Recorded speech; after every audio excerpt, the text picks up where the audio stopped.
This is Andy Pure for Boxing News. I'm joined by Frank Smith here in Sheffield. Frank, good to see you. How are you? I say jet lag, you're used to travelling more than what I am. No, I feel good, mate. I feel good. I don't get tired, to be honest. I'm ready to go. Another week, lovely day here in Sheffield. Excited for the fight night ahead.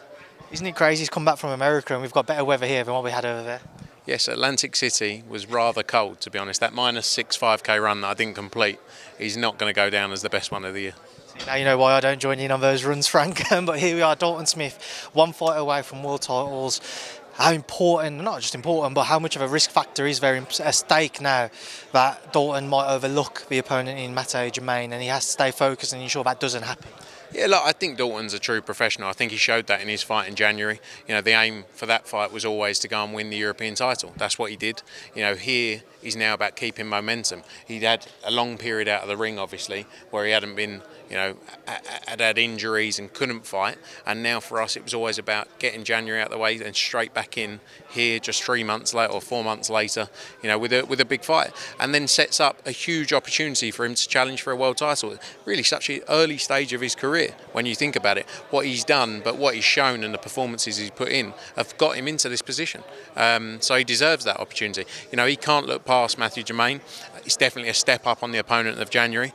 It's probably not a 50-50 in truth, but you know, these are the kind of fights he needs to go through. He needs to get those rounds in. If he's going to then step in for the WBC world title, he needs to be prepared for the type of fight he's going in for there.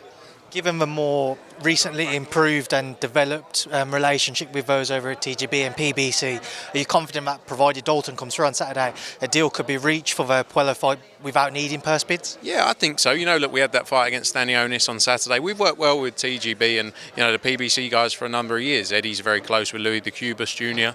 I'm very confident we can make that fight happen. It's a great fight, and I believe Dalton Smith becomes the world champion. Dalton wins that fight, is there an optimism in trying to make the winner of Hitchins-Kambosos versus Dalton versus Puello if Dalton was to come out on top?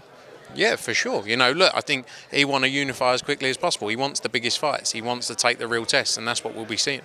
Away from him, you obviously got Ryan Kelly stood next to you and Kevin Ajarko stepping in on short notice. I was going to get your thoughts on Kevin's previous comments. I saw in an interview where he said that he didn't feel like Eddie had fulfilled his promises, and he backed him up saying that he was going to be the Irish Canelo. I mean, obviously he was released, but now he's back. What's your take on it? Yeah, look, I think we did a good job with Kevin. I think maybe the plans or paths didn't align at that point. You know, ultimately we did everything we were contracted to do, and you know, it doesn't mean that we won't work with someone. It just means that sometimes there might be a better opportunity for them elsewhere. You know, he's gone and had other fights. There's no hard feelings, and now we made a fight quite quickly for this. He stepped in, you know, so I don't read into it too much. You know, sometimes it can be from an emotional perspective than a logical perspective, some of the comments made, you know, and like I say again, not always are you going to align exactly on what you think should be next or what type of fight should be next is what they want. If he's successful on Saturday, is there more of a progression plan in place for him with Matchroom? Or I think there's potential fights for sure, 100%. For us, it's about making great fights, and that's going to be the focus for us, is making the best fights possible. Josh Warrington returns. I'm sure it's been a long time since he fought maybe this low down on the card, but how important is it for him just to get active and try and secure that big fight in the coming months? Yeah, look, 100%. You know, Josh Warrington, many believed probably after the September fight he wouldn't be coming back. I sat down with him, I think in January, and he just said, look, I want to carry on. I feel like I've still got more to offer the sport, and fair play to him for that. I think, you know, after this, the aim has got to be going into the biggest fight possible. He's got to get through Saturday night first. You know, it's going to be a big moment for him, because again, it's a bit like this is probably the most important part of his career and time in his career. The fight which seems to be spoken about a lot and could possibly make most sense is one with Michael Conlan. Do you agree with that, Frank? Do you think a Josh Warrington-Michael Conlan fight is one which makes most sense? Yeah, I think that would be a brilliant fight. It's something we've spoken to Wasserman about, who obviously promote Michael Conlan now. That's a fight we'd love to make. Let's see how things play out. I think he fights in May on their Channel 5 show, so I think we'll see how he gets on there and go from there. I think he's fighting for the European title. It's a great fight. It's a massive fight. Two huge ticket sellers, two big names in the sport, and I think it makes a lot of sense. Shakur Stevenson tweeted earlier today, or last night rather for us, that he's resolved his issues with those out in Saudi with Turki Al-Sheikh. What do you know about the conversation that they had to come to an amicable together? I can't get my words out, but yeah, how they came together to get past their issue? Yeah, I think sometimes social media can be misconstrued. Comments can be misconstrued in interviews, etc. It's just good that they're on a positive direction. But for me, it's about making the best fights possible, and Turki Al-Sheikh is doing that in the sport. So yeah, it's good. It's always good to see. People can always come back together and agree and get. We've seen it time and time again in this sport, especially. It's a positive thing.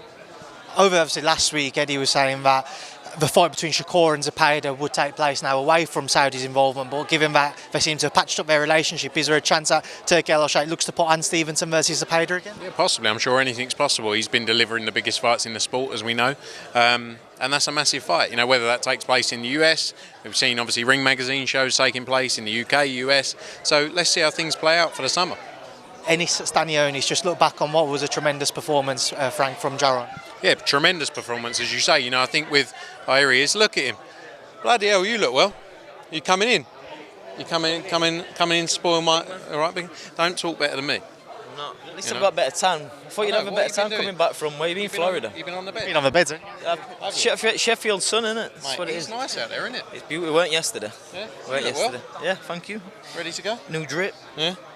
We sat down, what is it now, about 2 years ago, when we sat down and he went, all I want to do is I want to buy a farm and then I'll be happy. And now it's like I want to buy an estate. I want a new Range Rover every week. Where did a farm come from? I don't know.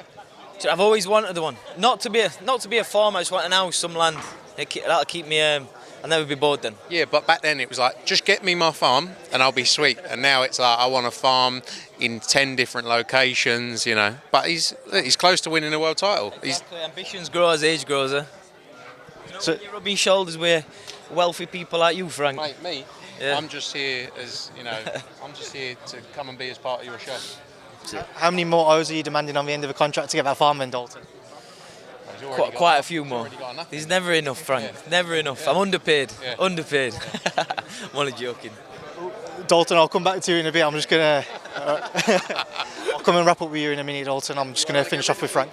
No, it needs to be separate. Cheers. Yeah. Listen, he's brought the good looks to the interview. Now he's done his job. Yeah. Boxing news, back off. I'll catch you in a minute, Dalton. Frank, Jaron, a tremendous performance against Mr. Stanionis. Moving forwards, confident we can get those other unified title fights on the go? 100%. Look, that was a performance that showed where Jaron Ennis is. Some people had questioned him after, especially that Karen fight. I think it's hard to get motivated when you're going in there with a guy you beat in every round for a rematch that, it's a hard sell, let's be honest. But I think he showed the abilities and where he can go in this sport. What he's already done at the stage of his career is quite amazing. He's going to continue to chase down all of the belts. I said in another interview, boxing is a fickle sport where unfortunately you really at that level only get to perform 2-3 times a year, right? You have one performance that's lackluster or not at a level, everyone's like, you're finished. He's not what we said he was. Every other sport, you got football, you play every 3 or 4 days. You can have a bad game, you come back, have a good game, everyone's happy again. So it's part and parcel of the sport we're involved in, but I think he's going to go on and carry on bringing all those belts together at 147 and then at 154. From those who aren't included in the deal-making process, they could look at it and just think, you've got to make a unification with Norman and a unification with Barrios, but then you've also got the Girsov mandatory situation. Now, firstly, Shakur Girsov deserves a huge amount of credit for the performance he produced Saturday, of everything he's been through in the past few weeks, but how much of an obstacle will that be to try and get around so that you can make the unifications for Ennis? Yeah, look, we obviously, as you say, Shakur Girsov, having been through what he'd been through, a great performance, great win, and meant so much as well that moment. Someone we're very close with as well. We've worked with him for a long time, so it was a hard period for him, but he was focused on fighting. I think we showed making that fight, we can make deals happen that make sense for everyone. I think we'll see now whether that means we look at a unification next, whether that means, there's a lot that's going to happen over the coming weeks. I think we just let that process play out and we go from there. But, Shakur deserves his opportunity as well. He stepped aside to allow the Stanionis fight to happen, so let's just see how the next few days go. I was wondering how long's left on Jaron's deal with Matchroom. To my knowledge, is it one more fight, and if so, are you looking to extend that? Yeah, he's got fights left with us still. We're always looking to further our relationship. You know, Eddie posted something the other day, 3 fights in 10 months, 35,000 tickets sold. I think we've done a great job with Jaron Ennis. I think it's been a big part of pushing his profile and taking him to that next level. I think he's going to continue to build and develop, and we look forward to being a part of that journey. Just on the ticket front, Frank, and it's an interesting point you make. Obviously, in the UK, over more recent years, you have the likes of Wood, Conlon, Warrington, AJ, who can sell to the casual fans. I'm sure there's plenty of others who I'm not mentioning, but Dalton, he can sell a few thousand tickets as well. But in America, there's very few who can sell. Jaron's one of them. As Eddie mentioned in post-fight, you got Tank who can sell, Canelo can sell. Why do you think it is that maybe there isn't that line of fighters who can sell continuously thousands of tickets over in the States? Yeah, look, I think, like you say, you got Tank, Canelo, probably Shakur as well, sells well, and Boots, obviously. I think it's a very competitive market in the US. I think when you look at every state, what they've got going on across NBA, NFL, across all of these markets, there's so much going on. College sport, there's so much competition. So I think it is difficult, because you're fighting amongst all these major events and sports to steal that, steal those ticket sales, steal the limelight, steal the numbers. So I think there's a progression of fighters now who are beginning to sell. I think Keyshawn Davis sold well in his last fight out as well. So, I think the sport's going in the right direction. We got Bam's going to fight in the summer. I think he's going to do great numbers when we take him, when we're looking to take him to Texas. So I think we're moving in the right direction. It's about making great fights, though. The reality is, fights sell based on how good they are. If it's a lackluster fight, it's tougher sell. It's the reality of it. We've got to make the best fights in the sport around the world. As you mentioned, Bam, seen the reports of him versus Cafu. What can you tell me? Where do things sit with that? That's the fight we want to make. A unification for Bam. That's the direction we want to go in. We believe, look, he's in the pound for pound list. He's 24 years old. What he's done in the sport, the fights he's been involved in, we got to keep pushing him forward, and unifications is the way to do so. Glow fight back in Birmingham. Is there an update yet as to where things stand? Yeah, I think the next 24, 48 hours you'll see a full update, but it's going to be a good show in Birmingham. In where? Birmingham. I thought you said Birmingham. I said Birmingham. Yeah, I was going to Birmingham. I don't know what Birmingham is, but we'll go there too. Obviously, we're closing in as well now on Eubank Ben. How's everything looking on that front with Conor? How's he been looking? Yeah, he's in great shape. You only have to look at the clips. They're both in great shape. They're athletes. I think Conor, though, has left no stone unturned. He never does. You look at the camp he's been in, look at the sparring partners he's had in. There will be no excuses in this fight. The best man will win. But Conor Benn has put every ounce of effort he can into this camp, and I'm excited for it. It's the biggest fight. When you think outside of the heavyweights, I think it's the biggest fight in British boxing, outside of Joshua against Fury. And I think come next week, it will remind us of how big it felt all those years back. It's going to be a build-up like nothing else, and the two of these are going to go at it, and I'm excited. Dubois Usyk 2 reports for July 12th, the day after Katie Taylor Amanda Serrano 3. Just your take on that, and if you feel like it's the correct move with everything that's happened with Joseph Parker, talk about mandatories and what have you. I think it's always a hard call, like when you think the IBF previously with Hrgovic, they allowed the undisputed fights to happen. I think it's very hard to argue against the undisputed fight in the sport, being honest with you. But I think there has to be boundaries as to when someone gets their opportunity in time frames if fights don't happen by a certain time. So, I think if they can make an undisputed fight, great. If they can't, though, I think they've got to put a time frame on it to then move on to allowing the belts to be defended and allowing other people who have worked their way into those opportunities to get their chance. And last one from me, Frank. Whittaker-Cameron 2 on Sunday. Obviously, been a lot of talk about will it be 10 or 12 rounds. Just from the outside looking in on your perspective, what do you make of the issue there? And can you recall ever coming across something like that in your time working with Matchroom? Well, I'm glad I'm not involved. I'm glad I didn't mess up. We got a lot of good lawyers who work for us. We've got a big team of people who put things together. It's a rookie error. Normally the first page is the simple bits of where's it going to take place, how much money are you getting, how many rounds is it, who's your opponent, and what date is it. They're really the key 5 points, and then 20 pages follow of more detail. I think the reality is it's a human error. Liam Cameron is in a great position because mentally he's got a contract for 12 rounds. I've seen clips of Ben saying Ben's the A side. It doesn't matter who the A side is. The reality is Liam Cameron has a contract for 12 rounds. If you don't do that fight over 12 rounds, he is going to sue you for breach of contract, right? You haven't delivered on your contract. Unless you agree some kind of commercial deal with him that changes it to 10 rounds. and you pay him £1 million. I'm just making up numbers, I'm not saying. And, you know, you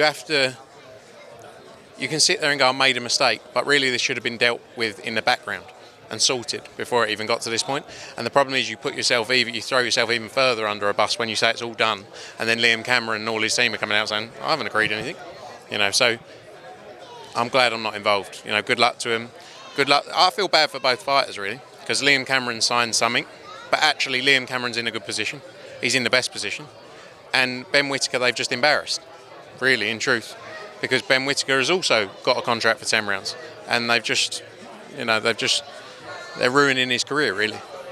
Or this is the other thing, maybe it's just the best PR campaign ever to get people talking about it, all of these things that happen over the years, and maybe I'm just completely reading it the wrong way. Frank, I appreciate your time. You're going to be a busy man today, stepping in for Eddie's shoes, so thanks for speaking to me. I'm wearing his shoes. They're quite big.